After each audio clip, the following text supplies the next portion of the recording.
Olá, pessoal, como vocês estão? Espero que vocês estejam bem. Vamos dar prosseguimento aqui ao nosso curso online de Planejamento Estratégico e entramos na nossa aula 12. Seguimos falando sobre tradução da estratégia, mas agora vamos falar sobre as metas. Nas últimas três aulas nós falamos sobre indicadores, né? Falamos sobre os conceitos iniciais, sobre a forma de construção de indicador, sobre a avaliação e até mesmo sobre a ficha de indicadores. E agora nós vamos falar um pouquinho sobre as metas. De maneira geral, pessoal, a meta representa onde se deseja chegar, né? O propósito a ser alcançado ou ainda o nível desejado de um determinado indicador.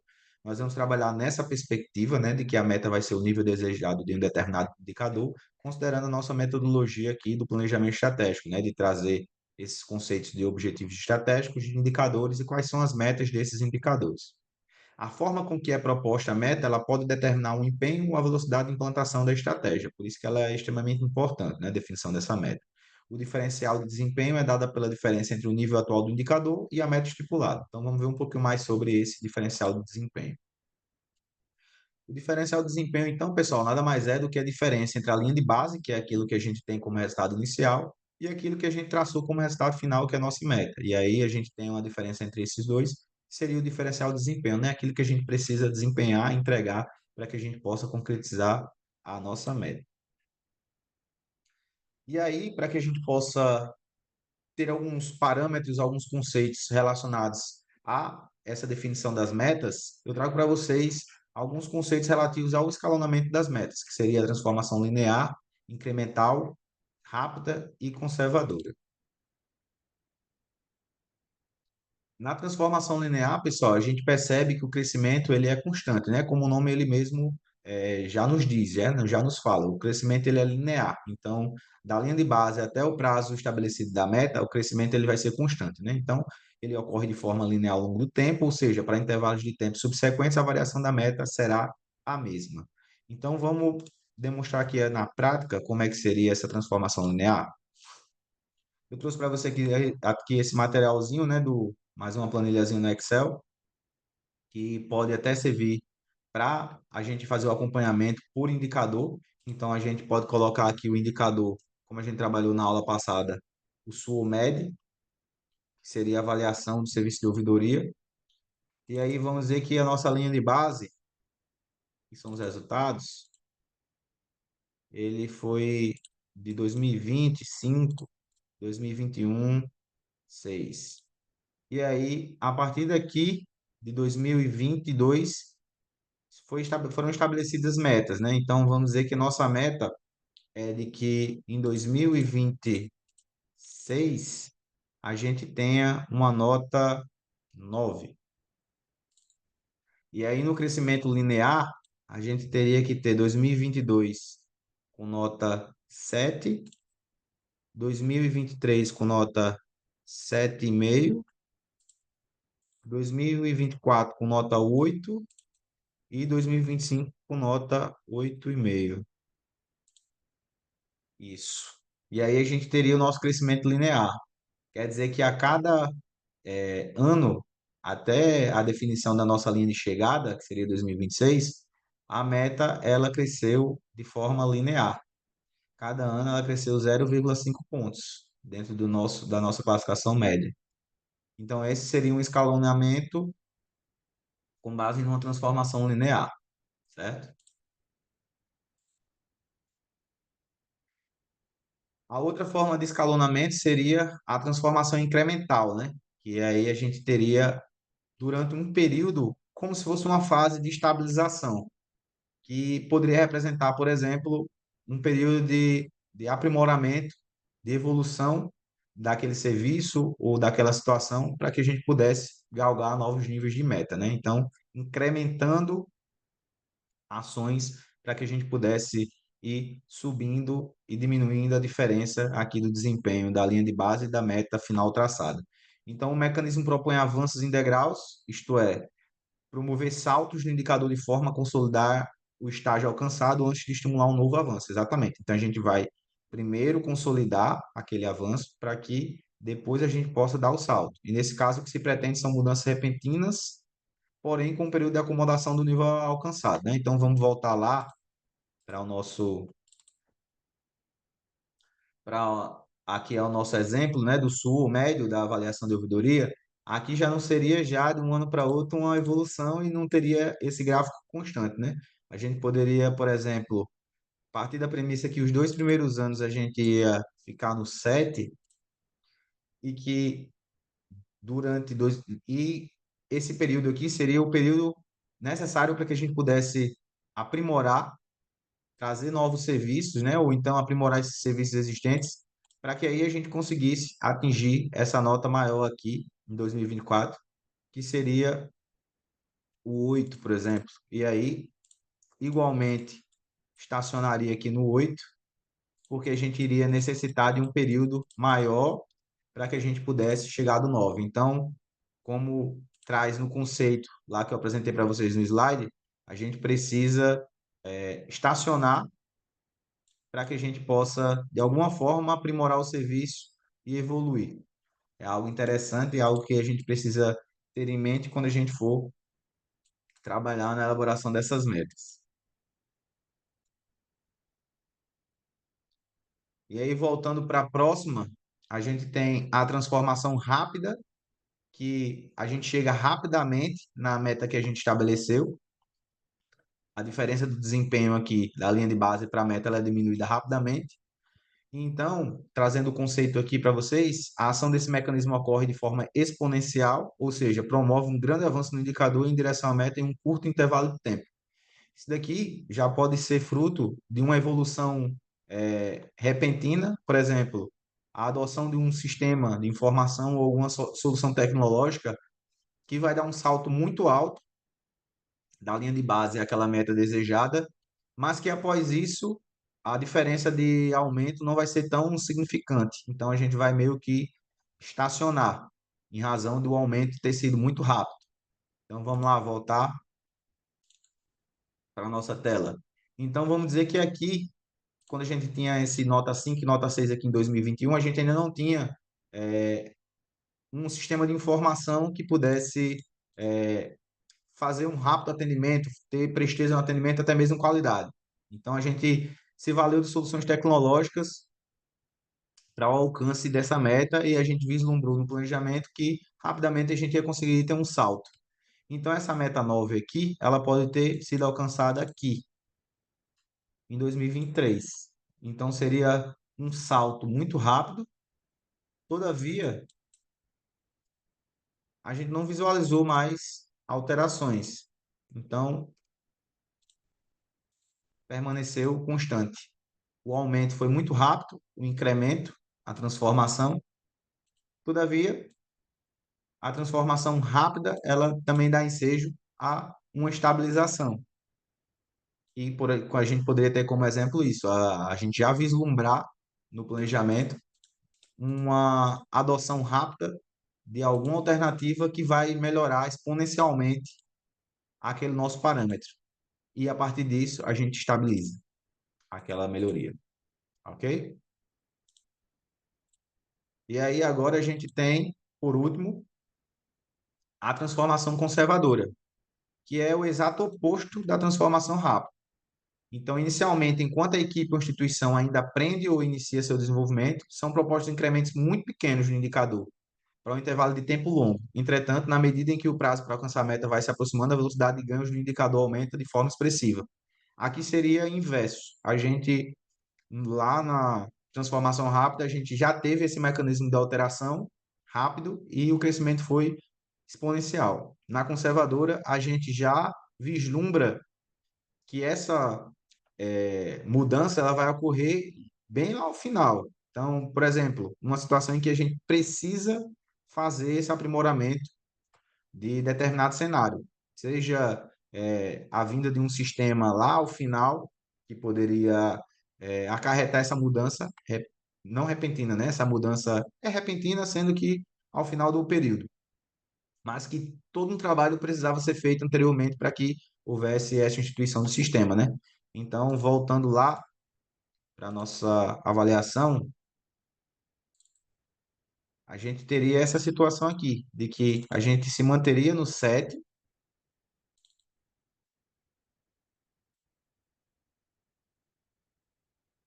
mas que em 2026 a gente conseguiria, durante esse período de amadurecimento, rapidamente subir para a nota 9.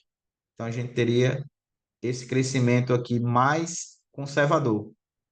Teríamos um prazo maior de amadurecimento. Eu acho que a palavra amadurecimento aqui resume bem o crescimento da transformação conservadora.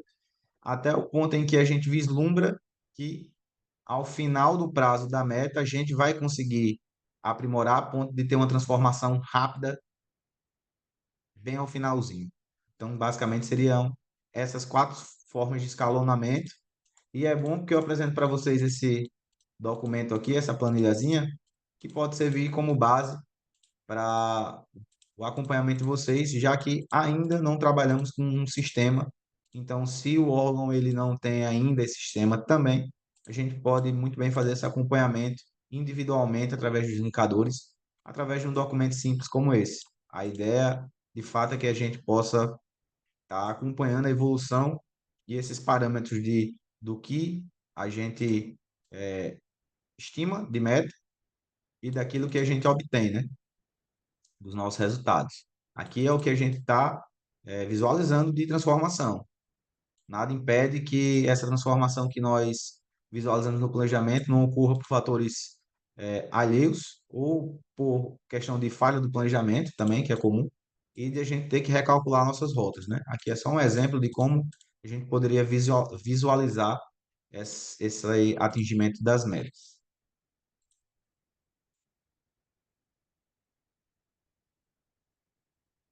E aí, por fim, eu trago alguns conceitos aqui que que podem servir como uma dica ou como facilitação para que vocês estabeleçam a meta, que seriam quatro formas aqui de a gente estabelecer metas. A primeira delas seria a meta deduzida de um valor global. Então, seria a situação que, ao invés de a gente ter como meta uma situação mais abrangente, a gente adicionar essa situação e retirar o parte dela, né? Então, por exemplo, a gente poderia ter como meta o, o, a construção de 100 escolas. Então, poderia ser a meta a construção de 100 escolas. E aí, sendo que dentro dessas 100 escolas, a gente tem particionado os tipos dela. Poderia ser uma escola mais técnica, então seria uma escola mais tecnológica. A gente poderia fazer uma escola que atendesse a necessidade da educação básica. Então, nesse sentido, a gente poderia particionar isso, esse objetivo maior, e focar na meta desse pedacinho do todo. Então, esse seria uma meta deduzida no valor global. A gente pega o valor por inteiro e tenta desmembrar esse valor em pequenas frações e traçar a meta em cima dessa fração. É como a própria figura aqui traz, né?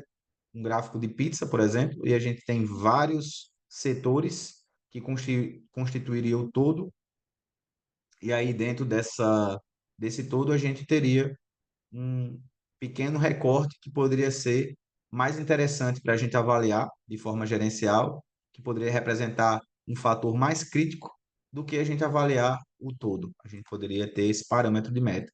A outra seria uma meta deduzida de uma referência, de benchmark, e aí seria então a gente fazer avaliação de outras instituições para que a gente pudesse ter como referência quais são as metas que foram estabelecidas para indicadores e para objetivos similares e a gente tentar pegar como base, e aí a gente poderia fazer uma avaliação da capacidade desse órgão, dessa entidade, para saber se ela é similar à nossa, capacidade seja financeira, seja humana, de recurso humano. A outra seria uma meta deduzida numa base histórica, então a gente fazer uma dedução da meta com base nos valores que a gente levantou, e com base nisso a gente poderia fazer uma mediana, a gente poderia fazer uma avaliação estatística, e aí cabe à equipe elaborar o melhor método para isso, mas a gente poderia deduzir essas metas com base nos valores históricos. E o outro seria a meta estabelecida por melhorias, né? Que normalmente é o que normalmente é mais utilizado, que parte da premissa que a gente tem a linha de base, e que a gente vai melhorando aos poucos com base no que a gente visualiza do aprimoramento do órgão e dessas entregas. E aí, pessoal, após isso, a gente tem a capacidade de trazer o nosso painel estratégico, né? Que seria a união de todos esses conceitos, objetivos, fatores críticos, indicadores e metas, e a gente tentar representar isso através de um painel para que a gente possa ter no nosso plano estratégico todas essas informações iniciais, todas as informações necessárias para uma boa comunicação, seja com o público interno quanto o público externo. E aí eu trago para vocês um exemplo de um preenchimento aqui. O painel seria com a perspectiva do mapa, o objetivo, o fator crítico de sucesso, que foi identificado, o indicador e a meta. E aí eu preenchi aqui, só a título de exemplo, como é que seria em relação aos objetivos para resultados para a sociedade. Então, o objetivo seria um objetivo 01, um objetivo 02. Então, teríamos dois objetivos para essa temática de resultados para a sociedade. E aí, o fator crítico de sucesso para o objetivo 1, eu selecionei dois, que seria o B e o A. Então, teríamos dois fatores críticos para trabalhar em relação ao objetivo. E para cada fator crítico de sucesso desse, a gente teria um indicador. O indicador de A e o indicador de B. E para cada indicador desse, a gente teria as metas. Aqui eu estabeleci várias metas, que poderia ser, como exemplo, aquela meta deduzida do valor global. A gente visualizou uma meta, mas considerando que as informações gerenciais seriam mais úteis se a gente conseguisse desmembrar aquela meta, que foi aquele exemplo que eu dei bem fictício das escolas. Poderia ser, por exemplo, aqui a capacitação dos servidores e a gente capacitar os servidores por especialidade ou por setor. Lembre-se que a ideia do planejamento é agregar valor à tomada de decisão do gestor. Então, a tomada de decisão ser auxiliada pelo instrumento, que no caso seria o plano estratégico. Então, isso daqui é importante que a gente possa estabelecer metas com alto valor gerencial. E aí a gente poderia ter três metas para esse indicador aqui, tratado. Mas para esse indicador, que foi a estratégia adotar uma única meta para ele, assim como no objetivo 2, que seria um fator crítico, um indicador e uma meta, e que já teria um grande valor gerencial agregado, entendeu? Então aí fica a critério da, da equipe, do próprio órgão, como vai fazer essa definição aqui. Como eu falei lá para vocês, o ideal é que haja pelo menos 1,5 indicador por objetivo. A meta a gente não tem esse valor previsto, mas que aí vocês visualizem essa questão de agregar valor, como é que a gente vai agregar valor e informação considerando essas metas estabelecidas com base nos indicadores. E basicamente é isso, pessoal. A gente fazer esse preenchimento para toda a nossa cadeia, nosso mapa, né? A gente teria o preenchimento tanto para os resultados da sociedade, né? Quanto os resultados institucionais, quanto para os processos internos e a infraestrutura e aprendizagem. A gente traçaria esses objetivos, fatores críticos, indicadores e as metas para os indicadores, ok? E então a gente finaliza aqui essa parte de metas, de indicadores. Lembrando para vocês que a gente também pode adotar a mesma metodologia SMART que a gente adotou para os objetivos, para a nossa seleção de metas, tá? Então a gente pode adotar aquele mesmo método de avaliação de objetivos estratégicos para as metas. E basicamente é isso que eu tinha para passar para vocês nessa aula de metas. Aí a gente trouxe também já essa ideia agregada do BSC, de indicadores e metas e objetivos.